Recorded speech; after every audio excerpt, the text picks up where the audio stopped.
처음 나오신 분들이 손을 드시면 박수로 환영해 주십시오. 오늘 처음 나오신 분들께 반갑게 환영드립니다. 여기 현지사 법문은 부처님 말씀을 그대로 전하는 법문입니다. 불교 역사가 2600년 됩니다. 2600년 이후로 부처님 말씀이 대단히 왜곡되어서 전해지고 있습니다. 엄밀히 말하면 불법이 불교가 아닙니다. 부처님이 어떻게 얼마나 위대하신가를 모릅니다. 그리고 조금 어려운 말이 됩니다. 무아와 윤회 주체 간의 모순을 아직도 해결하지 못하고 있습니다. 그래서 경전을 해석하는 논장이나 학자들의 학설학견 이 많은 문제점을 안고 있습니다. 오늘의 이 법문이 132회째 법문일 것입니다. 무엇이 왜곡되었고 잘못되었는가 하는 것을 하나씩 지적하면서 법문한 지가 132회째입니다. 갈수록 더욱더 알찬 법문, 부처님의 말씀을 전할 것입니다. 그것을 아시고 오늘 처음 와주신 분들 정말 잘 오셨습니다. 우리는 종교를 선택하면서 또 불교를 선택하고 절에 다니면서 큰 스님 법문을 듣고 부처님 말씀대로 살아가려고 합니다. 우리 단월들은 착합니다. 부처님 말씀을 전하는 스님 말씀이 정법이라야 됩니다. 부처님 말씀이라야 됩니다. 부처님 말씀 아닌 것이 섞여 있으면 안 됩니다.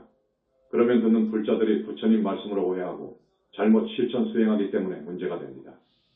우리 부처님은 물론이고 영산불교에서는 인연 있는 우리 불자들이 남은 생 다음 생 근심과 고통 없이 잘 살도록 그러한 길로 인도하고 있습니다. 지금 우리 영산불교가 탄생한 지 4에서 5년 될 것입니다. 대단히 착하고 전생에 성분이 있고 한 분들은 성과도 없습니다. 성과라는 것은 성자의 반열에 올랐다는 말입니다. 성자의 반열에 오르면 다음 생이 대단히 밝습니다. 지옥에 갈 수 없습니다. 악이 축생에 떨어질 수 없고요.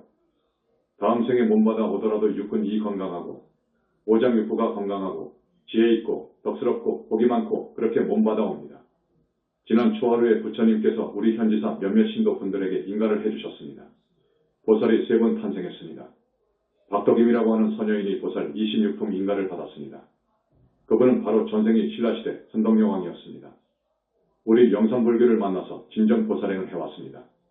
그래서 보살 26품 인가를 받았으니까 그 사람은 미래제가 다하도록 지옥에 떨어질 수 없고 축생으로 떨어질 수 없고 사람으로 오더라도 원력수생하고 그렇기 때문에 육군이 반듯하고 건강하고 지혜롭게 태어납니다. 그 사람은 미래제가 다하도록 사막도나 윤회에 퇴전하지 않습니다. 그 다음 김인환이라고 하는 분 보살 19품입니다. 그의 부인 조유행은 보살 25품입니다. 여러분, 우리 현지사 신도분들은 법문을 많이 들으셨고 우리 영산불교에서 발행한 20권, 30권 정도 되는 책을 많이 보셨기 때문에 스님의 법문을 다 이해하십니다.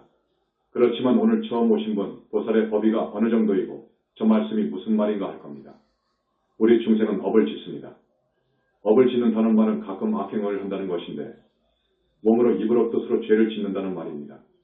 그렇게 죄업을 지으면 반드시 과벌을 받습니다. 반드시 과벌을 받습니다. 업을 지으면 윤회에 떨어집니다. 윤회를 합니다. 또 지중한 업을 지으면 지옥에 갑니다. 짐승세계로도 떨어지고요. 사람이 되어 오더라도 무서운 과벌을 받습니다. 지옥을 거쳐왔더라도 말입니다.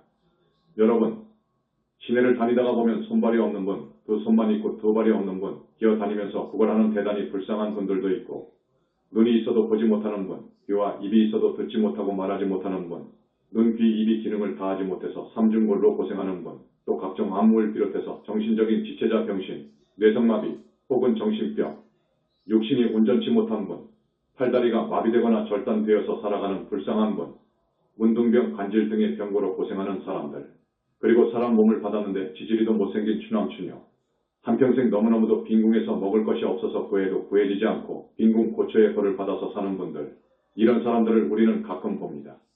이런 과거는 전생에 과거 어느 생인가 지중한 죄업을 지어서 그래요.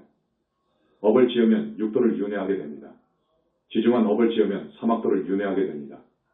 지중한 업을 지으면 지옥에서 영원히 나올 수 없는 업도 있습니다. 지옥의 업을 벌을 다 받고도 아비세계나 짐승세계에 가서 몸을 받습니다. 그 짐승세계에 가서도 이러저러한 몸을 많이 여러 번 받기도 합니다. 그렇게 해서 사람이 된다고 하더라도 사람 몸을 받아 오더라도 인간 세상에 왔을 때 지중한 업을 짓게 되면 앞에서 말씀드린 그런 병고나 그런 과거를 받아 나옵니다. 그런 사람이 죽으면 어떻게 되는 줄 압니까? 그런 사람은 불법과 인연이 멉니다. 그래서 한평생 그렇게 살고 또 지옥을 가고 짐승이 되고 사람 몸을 받아오더라도 온전치 못한 그런 사람이 됩니다. 그렇기 때문에 우리는 절대로 지중한 업을 지어서는 안 돼. 무서운 죄를 절대로 지어서는 안 돼. 그러면 보살과를 인가받은 보살 인가를 받은 분은 어떻게 되느냐? 미래제가 다하도록 영원히 그럴 수가 없어. 그런 운명이 없어. 그러니까 얼마나 좋습니까? 여러분, 인간 세상에서 대통령 집안이나 삼성그룹의 이건희 씨 같은 가게의 부자 집안에 태어나면 대단히 행복하겠지요. 하늘세계는 그보다도 더 묘한 즐거움이 있습니다. 그런데 그 하늘세계도 54품이 있습니다. 올라갈수록 더 좋아. 그 하늘세계에서 또 하늘이라고 하는 데가 극락이어요. 보살은 극락세계로 갑니다. 극락세계로 왕생을 해요. 모든 윤회 중생은 죽으면 49일 동안 명부에 가서 논제를 받는데 이 보살은 죽으면 막바로 극락에 왕생해버려. 이것을 부담명로라고 해. 명부를 거치지 않는다는 말입니다. 부담명로 해버려요. 그 극락에서 미래제가 다하도록 삶을 누립니다. 얼마나 즐거우면 극락이라고 하는 줄 압니까? 번뇌가 없고 고통이라는 것이 없어. 육근이 너무도 아름답고 미묘하고 훌륭하게 30 이상을 갖춘 몸은 아름답기 그지없어요. 거기는 병을 비롯해서 고통이라는 것이 하나도 없어. 몸은 항상 건강해. 영원히 20대, 30대, 40대의 건강을 유지해요. 그러면서 하고 싶은 것은 다 이룰 수가 있어요. 여기를 극락세계라고 합니다. 영원히 윤회에 떨어지지 않아. 이것이 보장된 자리예요. 이것이 보장된 극락세계. 우리는 그 극락세계를 가야 되는 거예요. 극락세계가 실제로 있습니다. 그런데 없다고 하는 사람들이 있습니다. 없다고 하는 불교학자나 선지식들이 있습니다. 이것은 뒤에 이야기하겠지만 이것은 중생의 안목을 흐리게 하는 중생을 오도하는 대죄입니다. 보살과를 얻은 분들은 그렇다 극락세계의 삶을 영위한다 하는 것입니다. 여러분, 모두 스님 말씀을 열심히 듣고 살아서 보살과를 얻어야 됩니다. 얻어야 돼. 김일환, 조유행, 이분은 부부인데 부처님께서 보통 착하면 착하다 그러지 않으셔요. 대단히 착하구나. 그래, 자식들이 전세 집에서 살아요. 그럼에도 그 자식은 생각지 않고 우리 영산불교교단을 위해서 신심을 다 바쳤습니다. 가지고 있는 것 다 바쳤어. 그래서 부처님께서 참 착하구나 하시면서 건강뿐만 아니라 지금 바친 것에 100배의 재물을 주었어. 보살인가를 받으면 그 사람의 피를 저기 약사정토의 피로 교체해줘. 그러니까 무서운 병이 올 수가 없어요. 그리고 극락인가를 받게 되면 거기에 극락세계의 자기 꼬마 아기가 탄생이 돼. 그러므로 부처님의 위신력 가피 아니면 절대로 극락에 못 가요. 자력수행을 해가지고는 절대로 극락에 못 가요. 절대로 못 가게 되어 있어. 그리고 극락세계에 갈 정도가 되면 사중제가 소멸이 되어야 돼. 다급생을 오면서 지은 사중제가 소멸되지 않고는 극락을 못 가. 사중제를 소멸시키는 분은 부처님이어요. 문수보살님의 가호가피를 받아야 돼. 그래서 사중제가 소멸이 되고 해서 극락세계를 인가받는 거예요.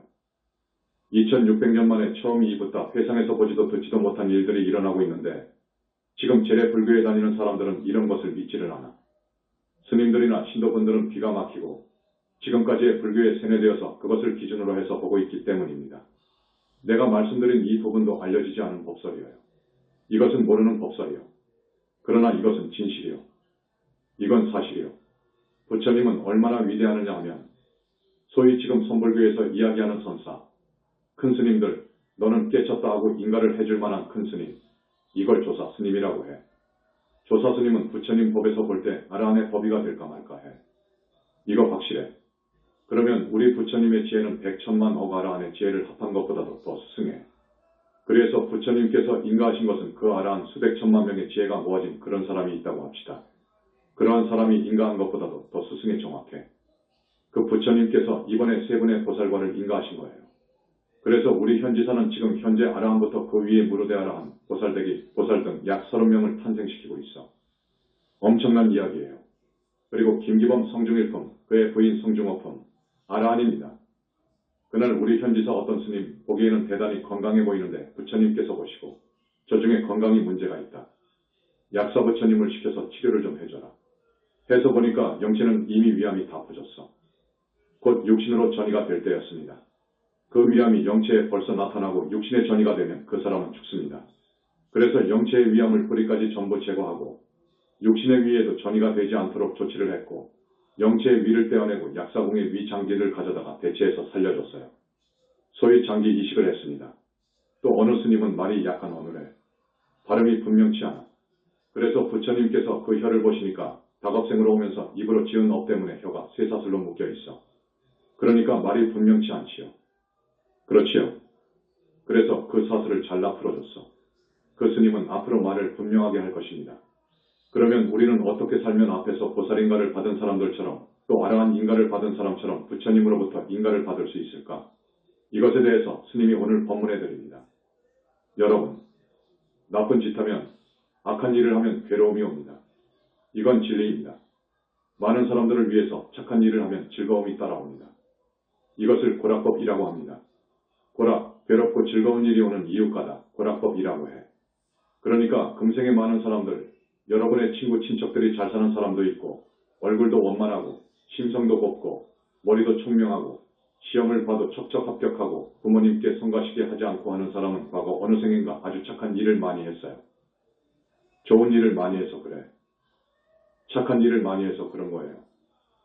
앞에서도 말씀드렸지만 병이 많고 수명이 단명하고 또 삼재팔란 정확히 들어맞고 가끔 감옥도 가고 도둑도 맞고 사업을 해도 실패만 하고 이런 것은 전생에 분명히 악업을 지어서 그래. 나쁜 짓을 해서 그래. 전생에 나쁜 짓 하면서 오랫동안 살았어. 그렇게 나쁜 짓만 하면서 살면 그렇게 되는 거예요. 고락법이라고 그래. 여러분, 그걸 알아야 됩니다. 오늘의 결과는 반드시 원인이 있어요. 그걸 인과라고 합니다. 반드시 원인이 있어요. 여러분, 그걸 아시고 우리는 꼭 알아두어야 할 것이 있습니다. 죽어서 무간지옥에 가는 죄가 있어요. 여러분들이 하나씩 알아야 돼. 무간지옥은 5개를 들어요. 그래서 오무간 지옥이라고 해. 불이 활활 타오르는 불바다, 칼산칼이 솟아있는 칼 구덩이에다가 그냥 던져버립니다. 혹은 독사지옥, 이런 지옥이 실제로 있습니다. 이 지옥은 이 고통이 끊어지지를 않아. 한순간도 끊어지지를 않아. 여러분, 이거 한번 생각해 봐야 된다고요. 이런 지옥이 있다고 하면 여러분 어떻게 되겠습니까? 이런 지옥으로 가서는 안 되는 거예요. 이 오무간 지옥에 한번 떨어지면 나올 기약이 없다는 거예요. 이건 부처님 말씀입니다. 사실이 또 그렇습니다. 그런데 이걸 몰라. 지옥이 없다고 하지. 아까 말씀드렸듯이 그렇게 말하는 것은 중생을 오도하는 말이에요. 그 말은 큰 죄를 받는 말이에요. 무간지옥에 떨어지면 천만억겁이 지나도 벗어날 기약이 없어. 무슨 죄를 지으면 그런 지옥으로 가느냐?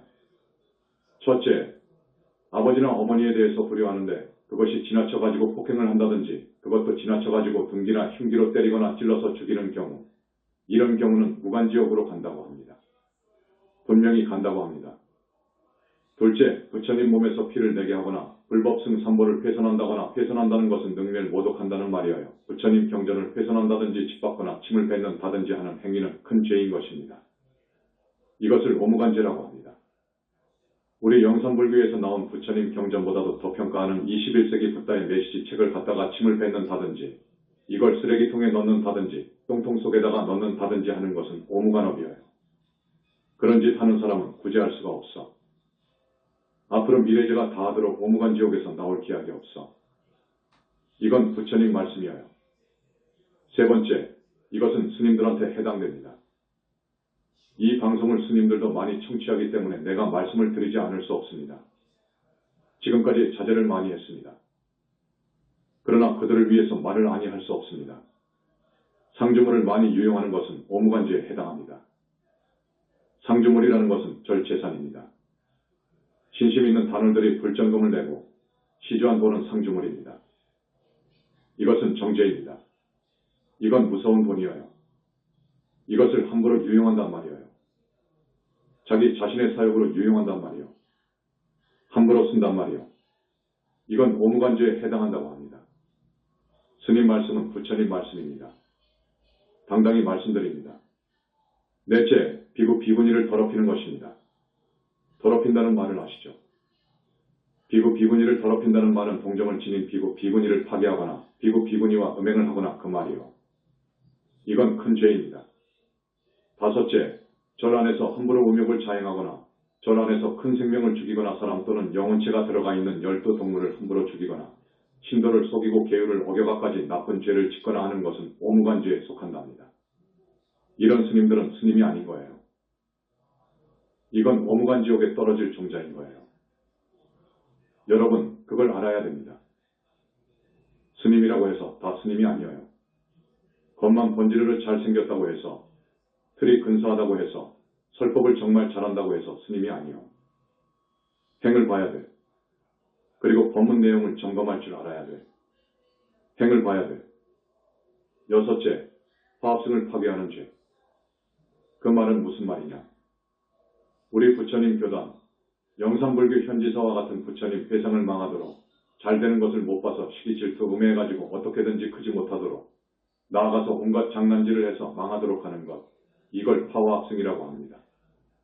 일곱째, 정법을 비방 훼손하는 죄입니다. 부처님이 없다고 한다든지, 극락지옥이 없다고 한다든지, 인과를 부정하고 죽어버리면 끝나는 것이다라고 한다든지, 이렇게 사설을 늘어놓는 것은 불법을 훼손하는 일입니다. 이런 것이 모두 오무간지옥에 떨어질 오무간업입니다. 여러분, 스님이 오늘 이 자리에서 당당하고 자신 있게 말합니다. 이 녹음 테이프를 갖다가 많이 듣고 해서 지중하고 무서운 업은 지어서는 안 돼. 그럴 사람도 없겠지만 유념을 해야 돼. 우리는 과거생에 혹 그랬을 수도 있어. 그런 지중한 업을 짓고 이 세상에 온 사람도 있어. 이 사람은 참회를 해야 돼. 이 사람은 참회를 하고 그 지중한 업을 닦아야 돼. 금생에 와서 닦아야 돼. 닦으려면 붓다 회상을 만나야 돼. 그것이 붓다 회상이거든요. 부처님께서 상주하는 부처님 회상이요. 절이요. 현지사와 같은 이런 절이 없어. 그러니까 여기 오셔서 닦는 법이 있어요. 어떻게 닦느냐? 우리는 어떻게 기회를 주느냐? 돌아가신 조상님, 부모님 천도제 올린 분한테 이부에 가서 업장 소멸의 기회를 줍니다. 업장이 소멸되는 시간이 들어가 있습니다. 석가모니불 정근하는 시간이 있죠. 그때 붓다의 붓다이신 부처님께서 그분 그 사람 앞에 가셔서 그 사람이 지중한 죄업이 있으면 업장을 소멸시켜 주시는데, 그러려면 인연이 맞아야 되고 정말로 착한 마음으로 돌아가신 부모님이나 조상님을 천도해 줘야 돼. 그 마음이 절절해야 돼. 그러면 그런 업까지 소멸시켜 주셔요. 부처님께 공양 올리는 경우입니다. 이 경우 업장을 소멸시켜 줄 수 있는 기회가 와요. 진짜 부처님께 공양 올리는 경우입니다. 이 교단, 지금 일어나고 있는 이 부처님 교단을 위해서 앞에서 보살인가를 받은 분들처럼 정말로 신심을 다해서 위해주는 이런 성근 공덕을 짓는 경우에 씻어줄 수가 있어. 이런 경우에 씻어준단 말이에요. 공덕 없이는 안 돼. 그것을 아십시오. 오무간업을 우리가 알아야 되고 그 다음에 시박업을 알아야 돼. 10가지 악업이 있어요. 이 세상의 모든 죄를 따져보면 1000가지 만가지도 넘습니다. 그런데 크게 분류해보면 10가지 시박업 속으로 들어갑니다. 그러니까 여러분이 알아야 돼. 시박업을 알아야 돼. 그러니까 우리가 지난날 과거생에 지었던 지중한 업을 금생에 닦아야 되고, 많은 생을 살아오면서 지은 빚을 갚아야 돼. 금생에 갚아야 돼. 여러분, 사람 몸 받기 어려워요. 이 문제는 사람 몸 받았을 때, 그리고 부처님 회상을 만났을 때 밖에 해결할 수가 없어. 그것은 부모님께 조상님께 효하는 천도제 때 우리가 그 기회를 시간을 줍니다. 지금 넣고 있어요. 그걸 아십시오. 그러한 효를 다한 후에 부처님 공부를 하고 보살행을 해야 돼. 부처님께 성근 공덕을 지어야 돼. 그러면 여러분들도 이렇게 올라갈 수가 있어요. 지옥 아비 축생으로 떨어질 사람이 그걸 면해. 그 다음에 하늘에 태어나게 된단 말이에요. 더 부지런하게 성근 공덕을 짓고 부처님 공부를 해. 그러면 법위가 더 올라가.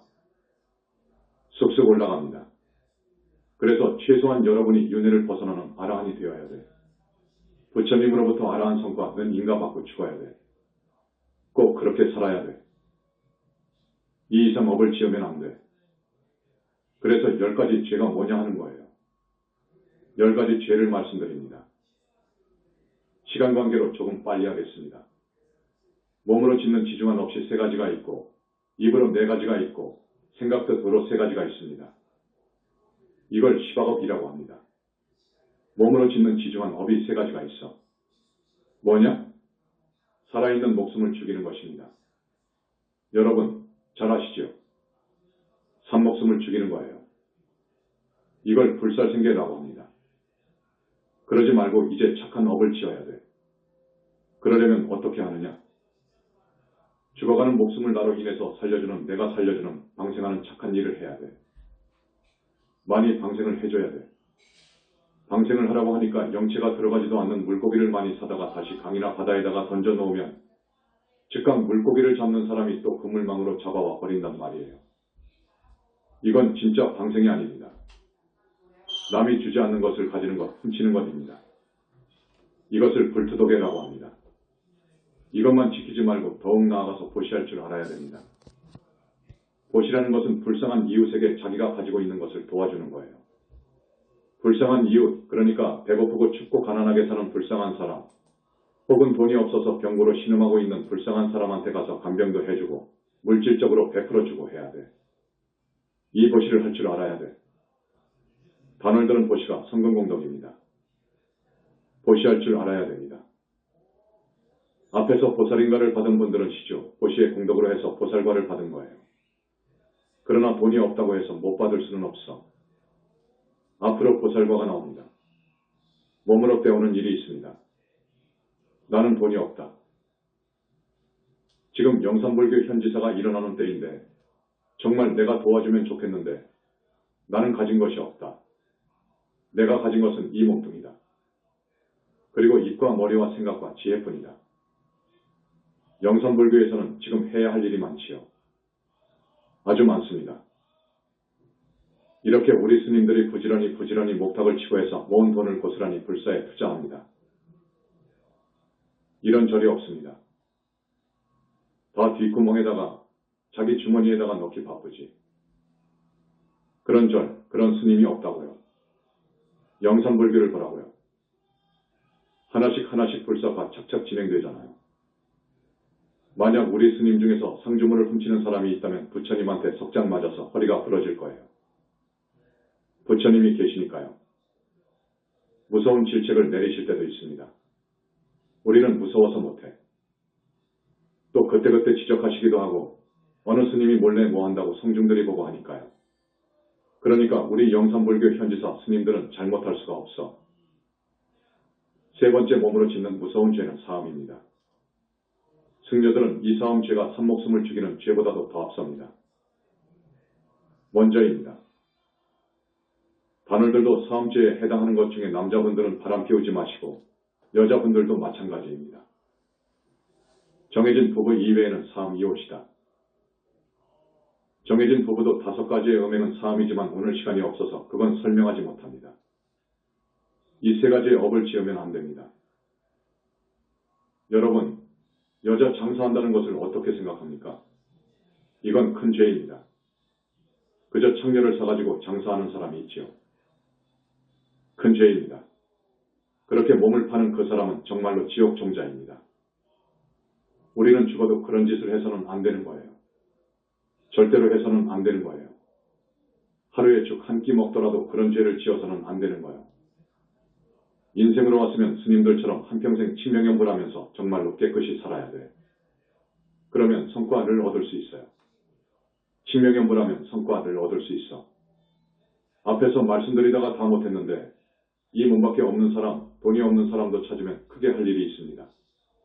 지금 한창 일어서려고 하는 우리 영산불교, 할 일이 정말 많습니다. TV국도 하나 설립해야 되겠고, 대학교도 하나 설립해야 되겠고, 종합병원도 하나 설립해야 되겠고, 할 일이 많다 그거예요. 이때 여러분이 2년 닿거든 또 뚫고 들어가서 가렴. 어느 재벌한테 가서 우리 영산불교를 잘 이야기해. 성공적으로 잘 이야기해야 돼. 잘못 이야기하면 큰일 나. 미친놈으로 봐버리니까. 잘 이야기를 해서 이렇게 연결해준다. 인도에 온다. 그래서 그분이 발심을 해가지고 우리 영산불교의 큰 수건인 가령 어떤 큰 TV국 방송국이라든지 종합대학을 설립할 수 있는 기금을 내놓도록 해준다면 기금을 내놓는 분은 말할 것도 없고 연결해준 분도 보살과를 얻을 수 있습니다. 여러분 그걸 알아야 됩니다. 둘째, 열심히 포교를 하는 분이 있어. 전번에 와보니까 지금 우리 신도들 중에 영하권인데도 밖에서 포교를 하는 고마운 분이 있어요. 이분은 보살과를 얻을 희망이 있습니다. 앞으로 보십시오. 어떤 분은 열심히 차량을 계약해가지고 신도분들을 모시고 오는데 40명을 태우려고 열심히 노력해가지고 40명을 채우고 오는 사람들한테 커피나 음료, 떡, 과일 등을 제공하려고 집에서 장만해 놓았다가 저녁에 잠도 자지 않고 준비해서 탑승한 신도들에게 제공하기를 3년, 5년 동안 계속한 분도 있어요.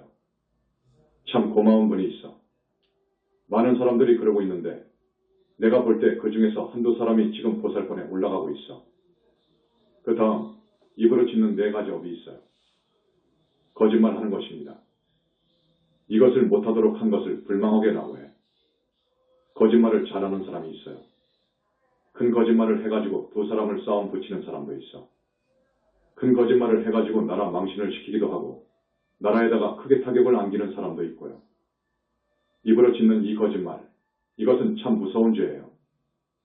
모르면서 안다고 한다든지 특히 그 사람이 이제 판사 앞에서 말하는 것에 의해서 이 죄인의 형량이 결정되는 아주 중요한 그 증인석에 출석해가지고 거짓말한단 말이요.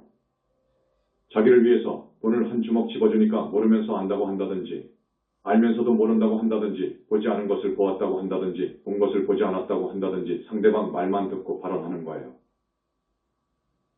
거짓말을요. 이거 큰 죄를 짓는 거예요.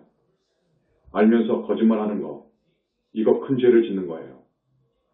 2번째, 이간질입니다. 그 계목을 불량설이라고 합니다. 2사람을 싸움 붙이려고 이간질하는 사람이 있어요. 이건 설명하지 않아도 다 아셔. 이건 안 되는 거예요. 그 다음, 악구입니다. 나쁜 욕, 악담하는 것을 말합니다. 이런 행위를 해서는 안 됩니다. 이건 안 하는 거예요. 그 다음, 꾸미는 말입니다. 그 계목을 불기어라고 합니다.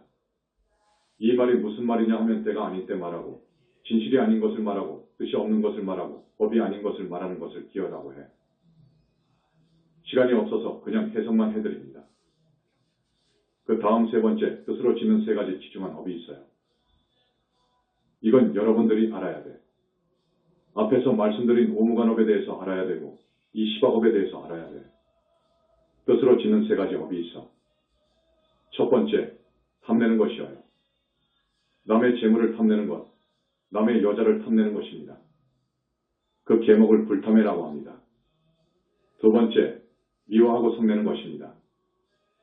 그 계목을 불진해라고 해. 미워하고 성내는 것.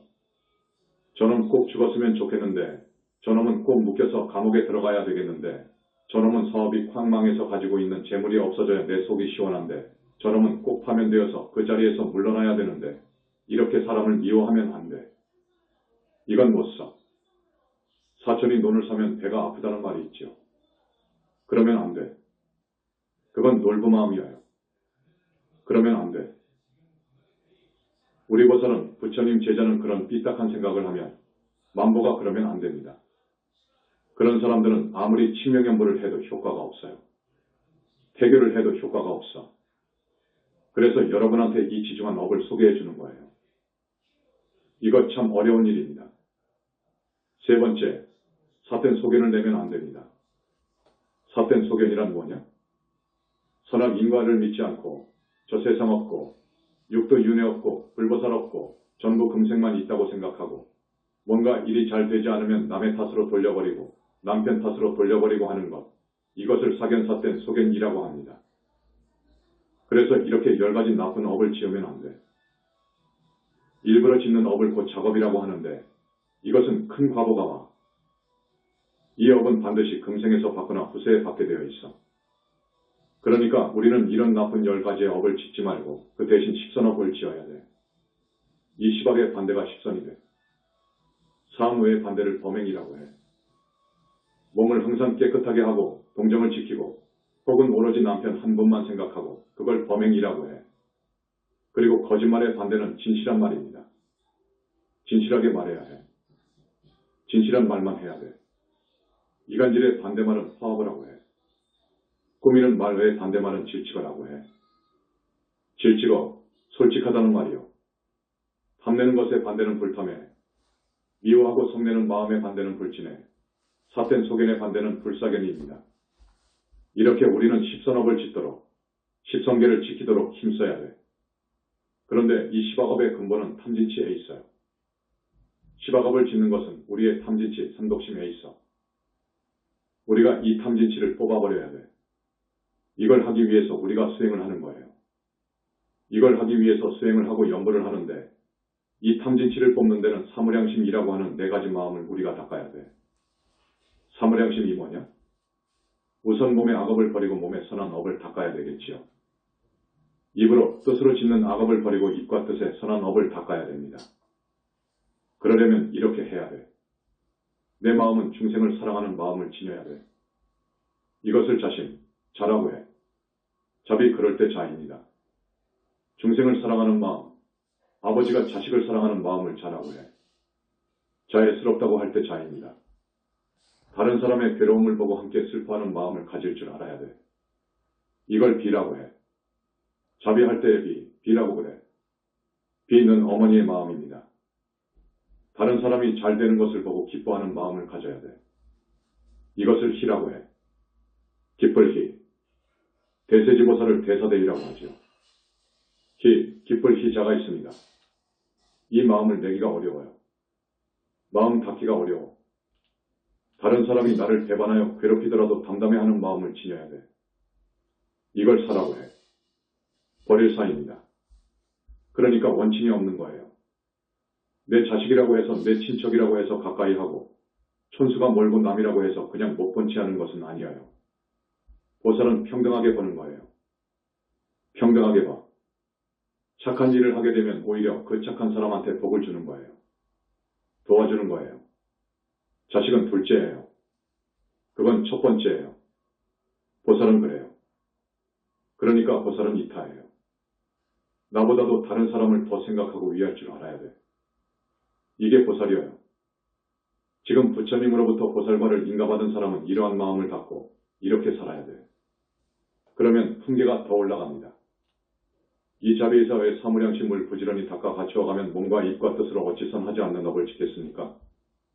그렇게 되면 성냄을 떠나고 다툼을 떠나고 잠도 적어지고 날뛰는 마음도 없어지고 의심도 없어지고 거만하고 자만하는 마음도 없어지고 바른 생각 바른 지혜가 생겨나서 어리석음이 없어지는 거예요. 그러니까 이 자리에서 애 사무량심을 잘 닦으면 몸과 입과 뜻이 깨끗한 업을 성취해서 윤회를 벗어날 수 있다고 합니다. 보살이 될 수도 있다고 해. 그래서 시바, 몸으로 입으로 뜻으로 지은 10가지의 나쁜 악업을 닦으려면 이 사무량심을 닦아야 돼. 탐진치가 근본이기 때문에 이 탐진치를 버리는 닦는 수행의 근본이 사무량심이어요. 그러면서 염불해야 되는 거예요. 몸과 입과 뜻으로 짓는 10가지 악업은 괴로움의 결과를 주고 괴로움의 과보를 받게 합니다. 그러니까 우리는 십선업과 사무량심을 닦아가야 됩니다. 그러면서 열심히 칭명염불하면서 부처님께 성근공덕을 쌓아가야 됩니다. 그러면 우리는 윤회에서 벗어날 수 있습니다. 그런데 책에는 깨달으려면 보살행을 하라고 기록되어 있긴 한데 이렇게 나오니까 여러분들에게는 와닿지를 않아. 이 말은 이렇게 바꾸어서 생각해야 돼. 사막도 애 떨어지지 않으려면 생사고를 벗어나려면 보살행을 하라고 스님은 이렇게 바꿔줍니다. 보살이 되고 붓다가 되려면 다시 말해서 극락에 왕생하고 붓다 되어서 절대계 상적광색에 뛰어오르려면 또 다시 말해서 니르바나의 절대계에 나려면 보살행을 하라. 이타행을 하라고 이렇게 결론을 말씀드립니다. 그런데 보살행에 대해서 화엄경 여등권에 전부 그 보살행을 기록한 거예요. 금강경에도 보면 깨달으려면 안욕따라 삼맥삼보리를 얻으려면 보살행을 하라라고 되어 있어. 여러분, 모든 경전이 그렇게 되어 있습니다. 그러면 보살행을 하는 데는 조건이 있어. 전제가 있습니다. 뭐냐? 나라는 생각을 버려야 돼. 금강경을 보면 아상, 인상, 중생상, 수자상을 버리고 그 사상에 걸리지 말고 집착하지 말고라고 되어 있어. 이것이 조건이에요. 그렇기 때문에 보살행 한다는 것이 어려워요. 나라는 생각을 버려야 돼. 아집에서 벗어나야 돼. 아집을 버려야 돼. 아상, 인상, 중생상, 수자상에 붙잡히면 안 돼. 그것에 착하면 안 돼. 그놈한테 착하면 안 돼. 그러면 보살행이 아니에요. 그러니까 끄달림, 집착, 머문 없이 사상에 착하지 말고 사상에 걸림 없이 사상에 머물지 말고 라는 말이에요. 이게 중요한 전제가 됩니다. 그래서 많은 보살님들은 최고의 보살도 가운데 십선업의 가르침을 주고 있습니다. 우리 영산불교에서는 십선업과 사무량심을 잘 닦으시라고 권하고 신명연불과 붓다 회상의 성근공덕 쌓기를 권합니다. 십선업은 훌륭한 보살행이고 십선업과 사무량심을 닦으라고 하는 것은 훌륭한 보살행을 가르치는 것이고 화엄경의 결론인 보현광대행원도 훌륭한 보살행이고 우리 영산불교에서 주장하는 붓답게 성근공덕 지으시오 하는 가르침은 정말로 84,000대장경 위에 있는 수승한 보살행이라는 것을 알아두시기 바랍니다. 그래서 우리 현지사 신도분들은 지옥 악이 축생에 떨어지는 분이 한 분도 없고 모두 하늘에 가서 났으면 좋겠고 자기가 닦아서 하늘을 가게 되면 반드시 사람으로 오게 됩니다. 지옥 악이 축생으로 안 떨어집니다. 사람으로 오고 죽으면 하늘을 가고 또 사람으로 오다가 붓다 회상을 만나서 꼭 윤회를 벗어나는 성자의 반열에 들기를 바랍니다.